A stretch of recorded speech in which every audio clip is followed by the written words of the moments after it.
Hello guys, আসসালামু আলাইকুম। New blog নিয়ে আসলাম আপনাদের মাঝে। এখানে আমি কড়াইতে পরিমাণ মতো তেল দিয়ে দিলাম।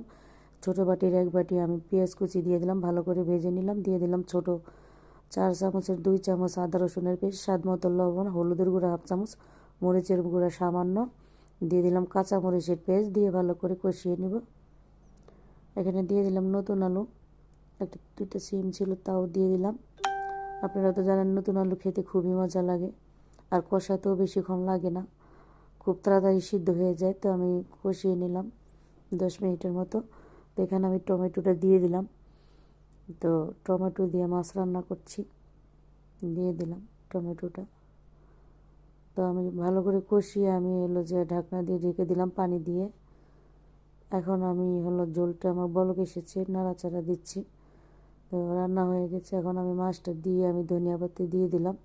তো যারা আমাকে ইউটিউব থেকে দেখছেন তারা অবশ্যই সাবস্ক্রাইব করে দিবেন, যারা ফেসবুক থেকে দেখছেন অবশ্যই ভালো